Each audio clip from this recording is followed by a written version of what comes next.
السلام عليكم ورحمة الله وبركاته dhamaan asxaabteyda aad baa idin salaamaya waa aniga oo soo laabtay waqti badan baa isku dambeeyay sheekadii way noo socotaa welina qaybtii ugu macaaneed way soo socotaa insha Allah dhexdeenu kaga jirnaa waqti badan baa isku dambeysay gaab yar baa soo dhexgalay sheekadayna wada waan jeclaa laakiin aniga dhankayga mushkilada tii waa u joojiyay marka insha Allah hadda waan soo xaliyay waan soo noqday waan sii wadayaa insha Allah waxaan rajeynayaa idinku inaad ugu soo biirtaan in shaqada wixii qabtaan please waxaad ku codsanayaa subscribe ii saara subscribe tiinu dhiirgelin bay tahay like tana sidoo kale haddaan subscribe waayo sheekooyinka ma soo gelin karo marka insha Allah taala idinkuna subscribe tiigu dhiirgeliya like tiigu dhiirgeliya sheekadu waxay inoo joogtay markii ay amal hooyadeed xanuunsatay dhakhtarka la dhigay dhakhtarkiina uu ku yiri hooyada hadii aan la daweynin oo aan beerka laga bedelin ama beer loo beerin oo dhimanaysa amal oo tala ku ciirsan tahay amal oo baahan lacag meel ay ka keento aan haysanin markii dambe go'aan ku gaadhay inay ninkii ay shirkadda ay ka shaqeysan ninka iskale lacagtii u doonato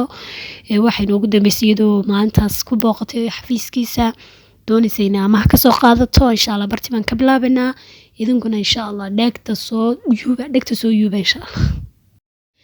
asxaabay sidan hore idinku soo sheegay amal waxay timaday markaas maalinta waxay go'aan ku soo gaadhay ama hadii u doonato ninkii kadibna waxay timaday xafiiskii mudane Cumraan dadna waxay timaday ninka maamulka ka xafiiskiisa waxay ka codsatay inay mudane Cumraan la kulanto kadibna wuxuu ku raad maxaad uga baahan tahay waxa ku tiri arin gaaraan uga baahanahay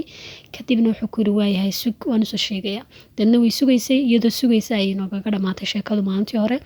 halkii bay kasii bilaabanaa ninka wuxuu tagay mudane Cumraan wuxuu sheegay inay doonayso madaxa qaybta xisaabaadka shirkadda oo amal ah dadna maxay u baahan tahay buu ku yiri ma garanayo inay kula kulanto ay rabtaa buu ku yiri soo daabo ku yiri dadna amal uu gashay markii salaantay kadib soo fadhiiso buu ku yiri way fadhiisatay wuxuu ku yiri soo dhawow maxaan ka caawiyaa waxay ku tiri mudane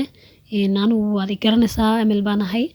adoo waxbar bay isku sharaxday dadna wuxuu ku yiri maxaan amal ka caawiyaa waxay ku tiri hooyadii baa dhakhtarta la mudane waxaan doonayaa inaad amaah siiso macnaha ilaa aad dhowr bilood mushaarkayga ii sii qadintid maxaa la dhahayay ama amaah baad sidoo kale waan bixinayaa way ku tiri way calaashayn badan wuxuu ku yiri maxaa hooyada ku dhacay waxay ku tiri dhakhtar bay taala beerka laga hayaa xaaladeedu halis bay ku jirtaa waxa la igu qalin degdeg u baahan tahay oo ah in beerka loo beero saas darteed waxa la igu yiri wadamada Yurub qaali weeyaan waxa la geynayaa Hindiya lagu soo beerayaa beerka dadna wuxuu ku yiraahday way amal waxuma laha in waxaad samaysaa waraaqaha hooyada ee dhakhtarka iga tag anaa haysanaya igu soo noqo adoo marka shaqadu dhamaato kala camal waqtiga shaqadu markuu dhamaado ay kaale buu ku yiri dadna iska tag buu ku dhahataa way iskaga timid amal marka isaga way ka timid xafiiskeedii iskaga laabatay way ooyeysay way murugeysneed ka soo waxay ogtahay xataa hadii sanad mushaarkeeda loo sii qadimo inaanay waxba ka noqonin mablaqa laga doonayo lacagta laga doonayo inaanay buuxineen xataa 10% xataa inaanay ka noqonin marka waxay ka fikiraysay talo sidad ay noqon doontaa arrimuhu sidee muxuu oran doonaa ninkaas aad tolo markaad u tagtid markaad ku noqotid miyuu yeeli doonaa mideen buu ku siin doonaa mushaharaadkaaga hadduu hal sano ku siiyo maxay ku goyn karaan waxba noocaas markaa ka fikiraysay in badan ujeedada kaliya markaa doonaysa inay u samayso waxan wuxuu baa idsaani haduu tolo uga qoomaman hadii hooyada wax soo gaaraan oo kala camal ujeedada kaliya markaa doonaysa in waxa u samayso waxay ahayd doonaysa in deena ninkan u tagto oo soo toogtay lacag iyo deyn uga qaadato waxay ahayd inay haduu tolo hadii hooyada dhibaato ku timaado aanay iyadu dambi u dareemin oo aanay iskooran hadaa sin sameyn lahayd sidan baa dhici lahayd hadda hooyada qaliinka gelin lahayd oo kale hooyada maanta badbaadi lahayd hadda hooyada sideen dhakhtaradu kugula taliyeen aad u qaban lahayd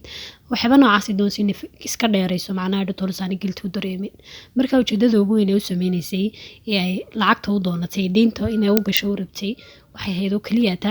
inay hooyadeed ku badbaadsato haduu tolna ay dambi inay dareento kaga badbaado wayna ogtahay lacagtan hadii sanad la siiyo ma hadii 5 sano la siinaanay lacagtaas keenaynin macnaha inaanay lacagtaas u noqonin lacagtii doonayso exactly shaqadeedii bay iska tagtay xafiiskeedii bay ku laabatay way iska shaqaysatay waqtigii shaqada dhamaaday dhammaan shaqaalihii way dareereen iyaduna intaa waxay sugaysaa inuu ninkii ama dee mudane cumraan ama ninkii u shaqeynaya maamulka u ahaa inuu soo waco inuu ku dhahdo kaalay ina loo yeedho way sugaysaa dee waqti badan bay ku qaadatay waxay ku gaadhay saacad iyo badh waqtigu iskurayaa 2 saacadood timeka marba eegaysaa marba telefoonka eegaysaa marba maskaxdeeda waxay ku mashquulsantay maxaa dhacay talo muu diidayaa talo muu isbedelay talo muu ku yeeri doonaa talo laakiin haddana intaa waxay is leedahay uun marnaba haddii ay dhacdo haddaad adigu maanta ka tagtid meeshan oo dee aad istiraada cidna kuuma yeedhisa iska tag hadhow tolo laga yaabaa inuu kula kusoo waco adoo maqan in lagu waayo waxaas dhiidaysaa deedna waqti badan bay meesha ku qaadatay inay joogto way sugtay intaa niyadeedan waxay ku mashquulsan laga yaabaa uu ku ilaabay laga yaabaa uu ku yeeri doonaa iska sug maskaxdeeda markaa waxay inta badan kusoo celcelinaysaa sug ha degdegin marba niyadeeda waxay leedahay hadhow toola ayaad ka qoomamayn doontaa oo dhibaata hadday timaado adaadee iscanaanan doone sug adigu wixii kaasoo horbaxa ama wixii dee qadarku ku qarinaay iska sug deedna marna waxay niyadeeda ka shaqaysiinaysaa isdhexaysaa malaha uu tagay deedna way tagaysaa waxay u tagaysaa ninkiiba ku noqonaysaa waxay ku oranaysaa weli muu joogaa ustaad cumraan weli muu joogaa bay soo weydiisaa ninka malaha weli muu joogaa haddana xafiiskeedii bay kusoo noqonaysaa weli way fadhiyaysaa way sugaysaa rajadeeda ugu weyn rajadeeda ugu balaaran rajadeeda kaliya haysataa maanta waa ninkaas den samir bay markaas la timiday markay in yar joogtay sii joogtay baa deedna telefoon kusoo dhacay telefoonka markaa shirkadda dhexdeeda laga soo wacay way qabatay marka waxaa lasoo hadlay ninkii maamulaha ahaa wuxuu ku yidhi amal kaalay wuu ku doonayaa ustaad cumraan baaraba inaad u soo gashid deedna way faraxday markiiba way soo baxday deedna xafiiskiiba ugu timiday marka intaa niyadeeda waxay ka leedahay ilaahay bay baryaysaa ilaahay ogolaada ilaahay lacagta isii siiya ilaahay dayn iyo ogolaada xib noocaas markaa isla markiiba xafiiska ugu soo gashay deedna isla markiiba hadal bay ku bilowday mudane waxaan kaa baryayaa waxaan kaa codsanayaa inaad ogolaatid waxaan rajeynaya inaad ogolaatay deedna wuxuu ku yidhahday fadhiiso istaji halkan soo fadhiso deedna waxay ku tiraahday anu weligay allahay dayn maan qaadan weligay allahay lacag hore macnaha uma sii daynsan uma sii qaadanin marka waxaan rajeynayaa hooyadii way xanuunsan tahay rajada keliyaan leeyahay waa adiga inaad duruufteeda xeerisid inaad lacagta iyo ogolaatid inaad i siisid waxyaaba noocaas hadallo isdhaafay xataa ku hadlaysaa bikaas qof wax u baahan markuu qofku baahaya baahidiisuna ay tahay baahi dhaba qofkaas unbaa dareemi karaa xaaladaas oo kale deedna wuxuu ku yidhaahday istaji soo fadhiiso wuu fadhiisiiyey markuu fadhiisiiyey isla markiiba wuxuu ku yidhaahday amal adigu miyaanad nafsadaada ku kalsoonayn deed isla markiiba inantay fikirkeedii u isbedeshay dareenka la galay deedna waxay ku tiri kuma fahmiye mudane maxaad ka wadaa hadalkaas markay ku tiri sidaas wuxuu ku yidhi waxaad u malaynaysaa adigoo inantan yar ee quruxda badan ah inuu qofku diidi karo macnaha inuu qof waxaad dalbatay kasoo horjeedsan karo isla markiiba inantii dareenkii waa ku siyaaday deedna cabaar bay hadalka jijiiday waxay ku tiri kuma fahmin mudane hadalkaaga bal si fiican ii fahansii macnaha weli kuma garanay marka wuxuu ku yidhaahday amaley anigu wax keliyaan kaaga baahanahay wuxuu ku yidhi dalab yar ayaan kaaga baahanahay saan u ogolaado haddaad dalabkayga ogolaatidna ama waxaan kaa doonaya aad ii samaysidna dhammaan lacagtaad u baahan tahay oo dhan baan amaah kugu siinayaa keliyata dalabkaas yar ma ogolaanaysaa waayahay bay ku tiri dalabka soo daa deedna wuxuu ku yidhi keliyata waxaan kaa doonayaa anigu inaan soo wada casheeno macasho keliya bay markaa ku tiri macasho keliyaa doonaysaa deedna wuxuu ku yidhi haa caawayso soo diyaari haddaad ogoshahay caawayso soo diyaari waxaan kuu soo dirayaa ninka darawalkayga isagaa ku soo qaadaya deedna waxay ku tiri markaa halkiin kusoo wada casheeno wuxuu ku yidhi waxbaa ka warwarin waxaan tegaynaa hodheel ama dee restaurant macnaha caam oo dadkooda joogaan oo macnaha dee adugu hodheeladan dee bulshada loogu talagalay baan tegaynaa kaasaynu macnaha insha allah aynu ka kulmaynaa caawan kasoo wada cashaynanaa markaa isdiyaari deedna aduu sidii bay ku ballameen amal iyo odaygii bes ugu dambeyntii iyadu markaa way ogolaatay deedna waxay niyadeeda ka dhaaricisay aduu maanta rajada aad leedahay waa inaad hooyada badbaadisid cidda aad rajada ka leedahay maanta inay hooyada kuga caawiso badbaadadeeduna waa ninkaas odayga haddii uu ku qaboobayo quruxdaada inuu arko hal habeen lasoo casheeyo ha sameeyo siduu jecel yahay adiguna kasoo qaada deynta insha allah. Isla habeenkii markii ay gaadhay inantii Amal si qurux badan buu soo labisatay, waxaa u yimid ninkii darawalka ahaa, darawalkii baa soo qaaday, wuxuu keenay restaurantkii buu keenay, hoteelkii buu keenay, hoteelkii markuu keenay aw sidaa Cimraan u arkay inantii Amal aad moodid aroosad aan aroos loo dhigeen, quruxda maasha allah sida u soo labisatay, qaabka u eg tahay, kaale arag qofka arkaanu indhaha ka jeedin kareenin. marka Amal iyadu markii soo gashay hoteelkii waxay aragtay hoteelkii oo aan qofba joogin, kaliya ta joogo odaygii Cumraan ahaa dhex fadhiyo iyo nimankii u shaqeynayay cuntada u keenay mudalabiintii oo kaliya ay joogaan. dadna markaa way isyar bedeshay, waxay xasuusatay ballantii ahayd waxaanu ku wada cashayn doonaa hoteel ay dadkooda joogaan, macnaha ayuu ballan qaaday. dadna way soo socotay markaa xagiisa u soo dhaqaaqday oo timiday. dadna way soo dhawow maasha allah meel qurux badan tahay buu ku yidhi, way soo fadhiisatay. dadna waxay weydiisay mudane soodigii igu yidhi waxaan ku wada cashaynaa hoteel ay dadku wada joogaan oo dee caam aynu ku cashaynanaa. dadna wuxuu ku yidhi miyaan hoteelkan hoteel caam ahayn,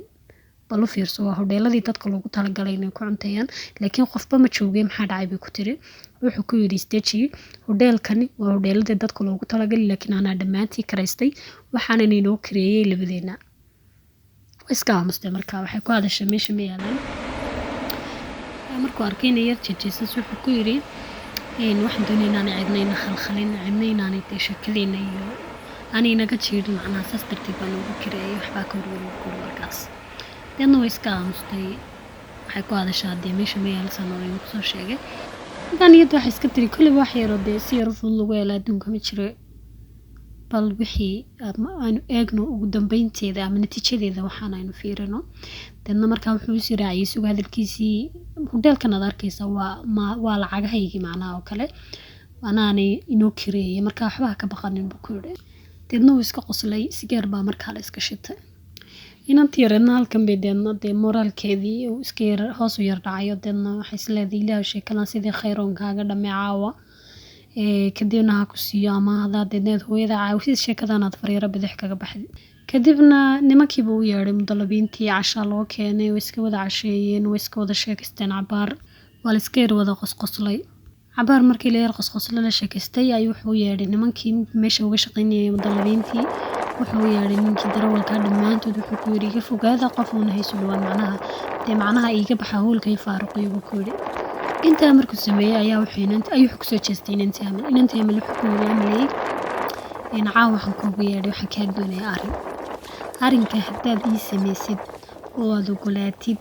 iska daa inaan ku siiyo 70,000 iyo 60,000 oo hooyada Hindiya ugu qaadide, waxaan ku siinayaa 2 milyan oo dollar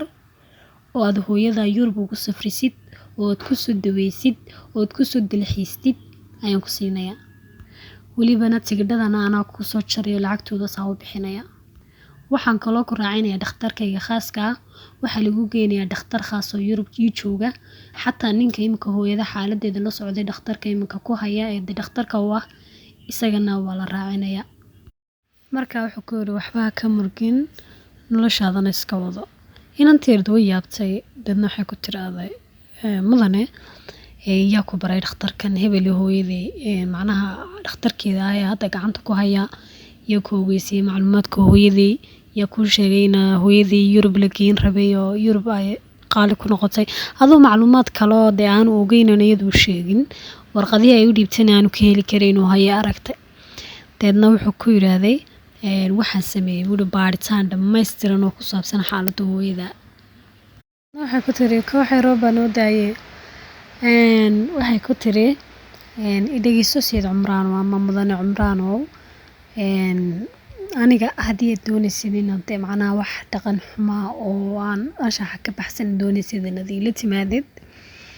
imikaba ogow, xataa haddii xaaladdu ku xidhantay hooyadii waan diidayaa. teeda labaad haddiiba hooyadii ogaato karaamadayda iyo sharaftayda inaan lacag darteed uga tanaasulay ayay anigoona camaliyad ku samayn bayba macnaha u dhimanaysaa, naxdin u dhimanaysaa. marka insha allah waxaan rajeynayaa inaanad waxaas aanad macnaha ila iman doonin. iyada markaa waxaa ku mudan waxbaan kaaga baahanahay buu ku yidhi, weli sheekadii uga baahnaa uma sheegin. iyaduna marba fikirkeedu meel buu tegayaa, mar waxay ka fikiraysaa malaha adigan wax murabaa marba markaa qof kasta buu ka fikiri karaa dee xaaladaas oo kale ka fikiri karaa marka si kadisa loogu yiraahdo qofka waxban kaaga baahanahay waxaasina liqis ama hal xiraalo kugu noqdo marka wax kasta niyadaada way kasoo dhacayaan marka intaa ku tiri isla markiiba fadhigii bay ka kacday inay iska tagtay doonaysay markaa isla markii ay saa u kacday uu kusoo qabtay gacanta kusoo dhigay dadna si kulul buu la hadlay wuxuu ku yiri fadhiiso chances aan ku hadlo buu ku yiri markaa dadna way cabsatay dib u soo fadhiisatay markaas wuxuu ku yiri markaa maxaad isku malaysay aan wuxuu ku yiri cumraan baa la yiraahdaa waxaan ninka ugu hantida badan magaaladan aan joogno haddii aan rabo gabadhayga qurux badan tahay heli karaa maxaad ismooday maxaad ka fikirtay inaan kugu falay adiga maday dhageysatid marka hore nuxurka inaad dhageysatid inaad si degdeg ah xukuntid waxa ka fiican nuxurka dhageysatid marka hadala canaana buu soo jeediyay nanteerada hadal baa markaa kasoo bixi waayay hadalkii baa ku dhegdhegay dadna waxay ku tiri anigu waan ku fahmi waayay maxaad rabtaa ilaa alaan kumaana fahmin waan kaa cabsaday maxaa dhacay waxaad doonaysid si cad maad iigu sheegtid marka horeba wuxuu ku yiri marka hore waxaad dhegeysataa waxaan kaa rabo marka waxaad aan kaa doonay dhageysatid go'aankaada iskale kuma qasbayo kaliya ta marka hore chances wixii aan kuu sheegay si aan kuugu sheego maxaas leedahay asxaabiga ku dhahaya wuxuu ku yiri anigu waxaan u baahanahay ama aan doonayaa inaan ku soo doonto oo aan sidii diinta islaamka iyo hablaha iyo dhaqanka iyo diintu ay ahayd baan doonayaa inaan ku soo doonto oo aan ku guursado shog bay markaana tiqaaday way naxday markiiba haddana wax u qaadan waabay ku noqotay sheekada uu sheegay ninkani markiiba niyadeeda waxa kusoo dhacday ninkan waa nin odaya noloshiisu soo qaatay maxaa isweydiin kartaan aduna ina yar baa tahay nolosha ku bilawa waxay guurkanay waxaan ka sheekeynaya haddana dhankii kala deelin lagama maarmo farxiyadii waxay aragtay inuu ninkan hanti leeyahay waxay ka fikirtay hantidiisa nin shirkada inuu yahay dee nolosha ku noolaysiin karo iyo walibana iyadii hooyadeed halku dhigi karo kaliya ta waxa uu dhigtay weeyde marka dabcan ma ogaanin guurkii waxa lagu yiri wuxuu ku kaliya ta inuu ku soo doontaan doonay laakiin wixii ka dambeeyay ma ogaanin markuu ku yiri inuu ku soo doontaan doonayaa ayay dadna halkan xaaladan muquuratay isla daqiiqada fikirkeedii dhinacyo badan buu kacay dhinacii hantida dhinaca amrigiisii intuu jiray inuu nin weyn yahay inuu noloshiisa soo qaatay hooyadeed xanuunkeedii baahida ay qabto waxyaabahaas oo dhan bay markiiba daqiiqadii yaraday sugaysay hadaladiisa inay dhageysatoba mawjad waxyaabahaas oo dhan koobsanaysa niyadeeda qabsatay asxaabay sheekada halkaas ku joogaysaa waqtigii baa batay hadbaadii salaamaya hayga ilaabina subscribe-ta hayga ilaabina like-ta please igu soo biira lacagida kuma qoriso waxaas oo dhan waa maasantiin